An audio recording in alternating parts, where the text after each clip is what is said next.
cómo el presidente colombiano Gustavo Petro se pasó la mañana de ayer tuiteando en contra de Donald Trump, el gobierno estadounidense y varias cosas más, todo relacionado con la devolución de migrantes colombianos deportados por Estados Unidos, pero ya en la noche pues se echó para atrás. Y sobre esto, Rafael Nieto Loaiza, abogado, columnista y analista político, ex viceministro de Justicia de Colombia, tuiteó lo siguiente: reculó en toda la regla, pero hizo mucho daño. Importadores, inversionistas y tenedores estadounidenses de deuda colombiana estarán preocupados por el futuro y con incertidumbre sobre el comportamiento de Petro, que trina, decide y se contradice en un asunto tan grave a la madrugada. Tengo enlace en este momento con Rafael Nieto Loaiza desde Colombia. Rafael, gracias por tomar esta comunicación, muy amable. Pascal, muy buenos días para todos ustedes. Gracias. Bueno, pues, ¿qué conclusión saca usted del episodio del día de ayer? Ninguna buena para Colombia. Es realmente lamentable lo que ocurrió. El presidente Petro a las 3:07 de la madrugada del día sábado puso un trino donde decía que recibiría con flores a los deportados colombianos que venían en camino. A menos de 40 minutos después, cerca de las 3:45 de la mañana, puso otro donde decía que había desautorizado el ingreso de esos aviones norteamericanos con deportados colombianos por razones de dignidad. La verdad es que el trino contradictorio en apenas una hora generó una fuertísima reacción de parte de los Estados Unidos, que advirtieron que pondrían unas sanciones arancelarias de un 25% durante la primera semana para todos los productos colombianos exportados hacia los Estados Unidos y de un 50% en la segunda semana, que perderían la visa y la posibilidad de entrar a los Estados Unidos los funcionarios de gobierno, sus familiares y los miembros del pacto histórico, que es la coalición de izquierda que gobierna en Colombia, y que además se reservaban la posibilidad de establecer sanciones adicionales. Frente a esa posición norteamericana ratificada por Trump, Petro dijo que no aceptaba cipayos y que no se arrodillaría. Citó a Bolívar, a Aureliano Buendía y a Allende, se atrincheró, dijo que en retaliación Colombia pondría también un arancel del 25% para los productos importados a Colombia desde los Estados Unidos y que él ni era cipayo ni se arrodillaría. Pues bien, al final de la noche se echó para atrás, reculó, discúlpenme la expresión, en toda la regla, aceptó en los términos en que Estados Unidos quería hacer las deportaciones, que tales deportaciones se hicieran, y se fue como un cipayo ya arrodillado con el rabo entre las piernas. Muy preocupante en todo caso, porque hay un impacto sobre la economía que yo intento señalar, Pascal, en ese trino. Indudablemente los importadores, los tenedores de deuda colombiana en Estados Unidos, los inversionistas norteamericanos verán con preocupación su relacionamiento con Colombia y eso nos hace un daño enorme. Y también muy preocupado porque no se sabe en qué circunstancias y en condiciones Petro, que no estaba en Bogotá, eso lo hemos sabido hoy, no se sabía ayer, no estaba en Bogotá cuando trinó y no estaba en Bogotá ayer, pues tomó una decisión de semejante calibre y se mantuvo en su posición desafiante para después tener que echarse para atrás. No son buenas noticias para el país, hemos quedado muy mal y las consecuencias, no solamente las diplomáticas, sino las económicas para el país tampoco serán buenas.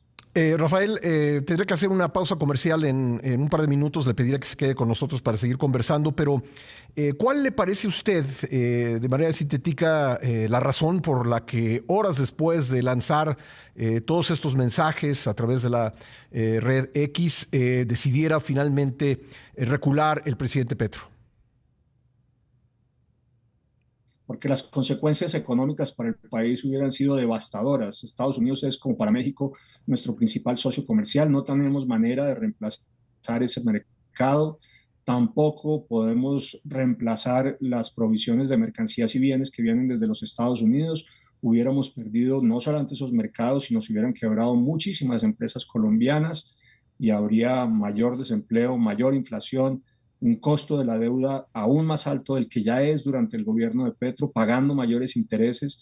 Estamos en la mitad, además de una crisis fiscal, y el costo para el crecimiento de la economía hubiera sido de alrededor de casi un punto, de manera que en esas circunstancias era impagable económicamente lo que estaba ocurriendo, lo que se venía por cuenta de la decisión de Petro. Yo creo que esas son las razones de fondo para haber reculado, y creo también que hubo una presión enorme al interior del gobierno sobre Petro para que se echara para atrás.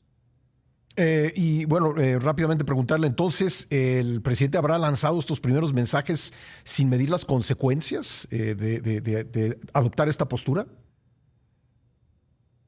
El embajador colombiano en Washington dijo que esos trinos no se habían consultado, que los había hecho Petro sin hablar con nadie. Parece que en Cancillería tampoco tenían idea de que eso estaba ocurriendo, de manera que fue una decisión de Petro a la madrugada, y todos nos preguntamos hoy en qué circunstancias, en qué condiciones psicológicas, mentales estaba Petro para haber tomado esa decisión. Aquí hay muchísimos rumores desde hace mucho tiempo, Pascal, sobre si Petro tiene problemas de adicción al alcohol y a las drogas, y la pregunta que está en el panorama hoy entre muchísimas personas y dirigentes políticos, comunicadores, si esas decisiones que tomó en la madrugada se tomaron bajo esas circunstancias. También desde esa perspectiva muy complicado. Le agradezco mucho a Rafael Nieto Loaiza, abogado, columnista y analista político colombiano, así como ex viceministro de Justicia de su país, que me haya esperado para continuar esta conversación. Me dice usted, Rafael, que el presidente Petro no estaba en Bogotá. Ahora se sabe eso al momento de lanzar pues sus mensajes en contra de Trump y de Estados Unidos. ¿Es relevante, digamos, en el contexto colombiano y dónde se encontraba el presidente en ese momento? Una información del Caribe colombiano que se llama Coveñas. Eso está ya confirmado, no solamente en la noche del sábado, sino en la madrugada del domingo. Ayer mismo no había retornado a Bogotá. El embajador en Washington, Pascal, advirtió que era inconveniente que se tomaran este tipo de decisiones en Twitter, que además se tomaran sin consultar ni con Cancillería ni con la embajada en Washington, y que él recomendaba, voy a usar la palabra textual, que se menguara el uso de esa red social. Y por supuesto pues de alguna manera es una desautorización del embajador de Colombia en Washington al propio presidente. Así que en esas circunstancias, la pregunta, repito, que todo el mundo se hace en Bogotá es: ¿qué hacía en Coveñas, en esa playa, Petro? ¿Qué hacía a esas horas de la madrugada y en qué circunstancias trinó? ¿Y por qué no se devolvió a tiempo a Bogotá a enfrentar una crisis que es la peor crisis diplomática y con eventuales consecuencias comerciales que haya tenido el país en muchas décadas? Eh, las preguntas son muchas, las preocupaciones abundan.